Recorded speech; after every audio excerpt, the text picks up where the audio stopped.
Hi friends, welcome to யெஸ்மா சமையல். இன்றைக்கி நம்மளோட சேனலில் நம்ம பார்க்க போகிற ரெசிபி என்னன்னு பார்த்தீங்கன்னா, மட்டன் குழம்பு ரெசிபி. ரொம்ப ரொம்ப சூப்பராக இருக்கும். டிஃபனுக்கு இட்லி, தோசை, பூரி, சப்பாத்தின்னு அத்தனைக்கும் அட்டகாசமாக இருக்குங்க. கண்டிப்பாக நீங்களும் ட்ரை பண்ணி பார்த்துட்டு எப்படி இருக்குன்னு எனக்கு கண்டிப்பாக சொல்லுவீங்க. அந்த அளவுக்கு ரொம்ப ரொம்ப டேஸ்ட்டாக இருக்கும். நம்ம எப்போவாச்சும் மட்டன் அல்லது சிக்கன் எடுத்து இது போல் குழம்பு வச்சு சாப்பிட்டோம்னா கண்டிப்பாக ரிப்பீட்டடாக இதே மெத்தடில் தான் செய்வோம். அந்த அளவுக்கு ரொம்ப ருசியான ரெசிபி.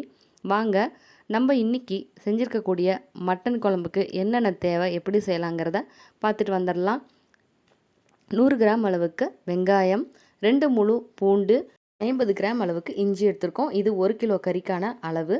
இப்போ நம்ம எடுத்து வச்ச எல்லாத்தையும் தோல் உரிச்சிட்டு நல்லா ஃபைன் பேஸ்ட்டாக அரைச்சிட்டு எடுத்துகிட்டு வந்துடலாம்.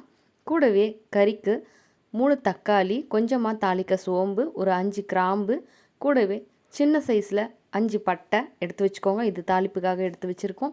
இப்போது குக்கரில் 100 மில்லி அளவுக்கு எண்ணெய் ஊற்றிருக்கோம். எண்ணெய் நல்லா காஞ்சதுக்கப்புறமா நம்ம தாளிப்புக்காக எடுத்து வச்ச ஸ்பைசஸை சேர்த்துக்கலாம்.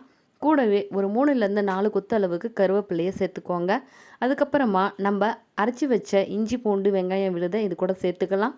3யும் சேர்த்துட்டு நல்லா எண்ணெய் தெளிஞ்சு வர வரைக்கும் மிக்ஸ் பண்ணி விடுங்க. இஞ்சி எப்போவுமே அடிப்பிடிக்கும். அதனால் அடுப்பை மீடியம் ஃப்ளேமுக்கும் கம்மியாக வச்சுட்டு கை விடாமல் கிளறிக்கிட்டே இருங்க. அப்படி நம்ம கிளறும் போது அடி பிடிக்காமையும் இருக்கும். இஞ்சியோட பச்சை வாசமும் போனதுக்கப்புறமா நமக்கு எண்ணெய் தெளிஞ்சும் வந்துடும். இப்போது இஞ்சியோட பச்சை வாசம் போனதுக்கு அப்புறம் நம்ம கட் பண்ணி வச்ச 3 தக்காளியை இதில் சேர்த்துக்கலாம். நீங்கள் நாட்டு தக்காளி சேர்த்துற மாதிரி இருந்ததுன்னா 1லேருந்து 1.5 தக்காளி மட்டும் எடுத்துக்கோங்க. இப்போ இதை நல்லா வணங்குறதுக்காக கொஞ்சமாக மஞ்சத்தூள் சேர்த்துக்கலாம். நம்ம பொதுவாகவே தக்காளி கூட மஞ்சத்தூள் சேர்த்து வதக்கும் போது நமக்கு தக்காளி சீக்கிரமாகவே வதங்கிட்டு சுருண்டு வந்துடும். இது நல்லா வதங்கி வந்ததுக்கு அப்புறமா நம்ம ஆட்டுக்கறி 1 கிலோ எடுத்து நல்லா 3-4 தடவை வாஷ் பண்ணி எடுத்து வச்சுருக்கோங்க. இந்த மாதிரி நல்லா க்ளீன் பண்ணதுக்கு அப்புறமா தண்ணியெல்லாம் ஃபுல்லாக ட்ரைன் பண்ணிவிட்டு நம்ம அரைச்சி வச்ச மசாலாலேயே சேர்த்துக்கலாம். மசாலாலேயே கொஞ்சம் நேரம் கறியை பிரட்டி விட்டுக்கலாம். அப்போ தான் கறியில் நமக்கு மசாலாவெல்லாம் சேர்ந்து டேஸ்ட்டு இன்னும் நல்லாயிருக்கும். கூடவே மறக்காமல் கல்லுப்பு சேர்த்துக்கோங்க. உப்பு தான் நமக்கு டேஸ்ட்டு கொடுக்கும்.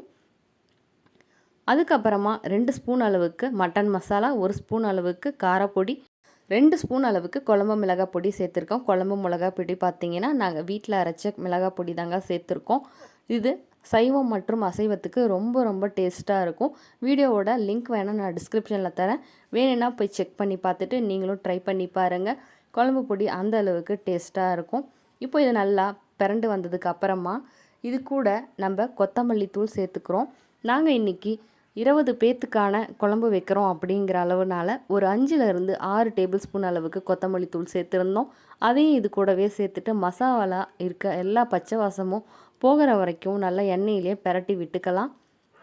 இதெல்லாம் நல்லா பிரண்டு வந்ததுக்கப்புறமா நம்ம இஞ்சி பூண்டு அரைச்ச மிக்ஸி ஜாரில் கொஞ்சமாக தண்ணி சேர்த்துட்டு கறி வேகிறதுக்காக ஒரு சொம்பு அளவுக்கு தண்ணி விட்டுருக்கோம். கறி இப்போது நல்லா தண்ணியிலேயே வெந்து வரட்டும். அதாவது ஒரு 3லேருந்து 4 விசில் விட்டுக்கலாம். உங்கள் குக்கர் எந்த அளவுக்கு விசில் வந்தால் கறி வேகுங்கிறத பார்த்து அதுக்கேற்றாப்புல விட்டுக்கோங்க. இதுக்கப்புறமா நமக்கு எண்ணெய் தெளிஞ்சிட்டு கறி நல்லா வெந்து வந்துடுச்சுங்க. எடுத்து பார்த்தீங்கன்னா உங்களுக்கு தெரியும் கறி எந்த பக்குவத்தில் வெந்திருக்குன்னு. ஒரு வேளை வேகலை அப்படின்னா இன்னும் கூட விசில் உங்களுக்கு எத்தனை விட்டால் வேகும் அப்படின்னு நினைக்கிறீங்களோ அத்தனை விட்டுக்கோங்க.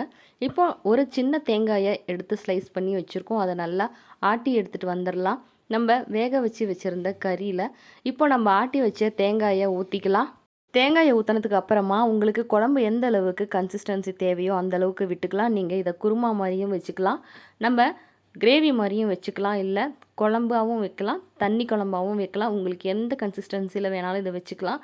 எப்படி நீங்கள் வச்சிங்கனாலுமே அந்த அளவுக்கு டேஸ்ட்டாக இருக்கும். கடைசியாக இதில் நம்ம கொஞ்சமாக ஒரு கை அளவுக்கு கொத்தமல்லி தழை, கொஞ்சமாக ஒரு அரை கை அளவுக்கு கருவேப்பு தழையை கட் பண்ணி போட்டிருக்கோம். இது போல் நம்ம சேர்த்துட்டு குழம்பு விசில் விடும்போது நமக்கு குழம்பு ரொம்ப மணமாக இருக்கும், ருசியாகவும் இருக்கும். இதோட ஃப்ளேவர் எல்லாம் ஃபுல்லாமே குழம்புல இறங்கிட்டு அந்த அளவுக்கு டேஸ்ட்டாக இருக்கும். இப்போ மறுபடிக்கு நம்ம ஒரு விசில் 2 விசில் விட்டுக்கலாம் கறி வேகிற வரைக்கும். இப்போ நம்மளோட கறி ரொம்ப சாஃப்டாக சூப்பராக வெந்து வந்துடுச்சுங்க. பாருங்கள், எண்ணெயெல்லாம் தெரிஞ்சிட்டு பச்சை வாசம் போயிட்டு நமக்கு ரொம்ப ரொம்ப அருமையாக ரெடி ஆகிடுச்சு. குக்கர் மூடி திறந்துட்டு ஒரு 5 நிமிஷம் மட்டும் இதை கொதிய விட்டுக்கலாம். அப்போ நமக்கு இன்னும் கூட குழம்பு டேஸ்ட்டாக இருக்கும். இப்போ நம்மளோட ஆட்டுக்கறி ரொம்ப டேஸ்ட்டாக இருக்கும். நீங்கள் இதை இட்லி, தோசை, பூரி, சப்பாத்தி, சாப்பாடுன்னு அத்தனைக்குமே சாப்பிட்லாம். ரொம்ப ரொம்ப டேஸ்ட்டான ரெசிபி. நீங்களும் கண்டிப்பாக இதே மெத்தடில் ட்ரை பண்ணுங்கள். நான் சொல்லியிருக்கக்கூடிய அதே குழம்பு பொடியில் நீங்கள் இந்த மாதிரி மெத்தடில் சிக்கன், மட்டன் 2யுமே செய்யலாம். எது செஞ்சிங்கனாலுமே ரொம்ப ரொம்ப டேஸ்ட்டாக இருக்கும். இப்போ பார்த்தீங்கன்னா, நாங்கள் இந்த மாதிரி செஞ்சுட்டு எப்போவுமே எங்கள் வீட்டில் டிஃபனுக்கு தான் ரொம்ப ரொம்ப விரும்பி சாப்பிடுவோம். அந்த அளவுக்கு டேஸ்ட்டான ரெசிபி. கறியும் பார்த்தீங்கன்னா, நல்லா பூ மாதிரி வந்துடுச்சு. இந்த அளவுக்கு நல்லா வேகும்போது தான் நமக்கு கறியோட ஃப்ளேவர் ஃபுல்லாக குழம்புல இறங்கிட்டு, நமக்கு குழம்பும் ரொம்ப ருசியாக இருக்கும்.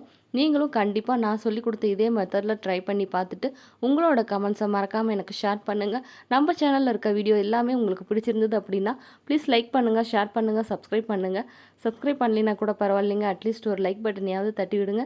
அப்போ தான் மற்றவங்களுக்கும் போய் ரீச் ஆகும். தேங்க்ஸ் ஃபார் வாட்சிங் மை வீடியோ.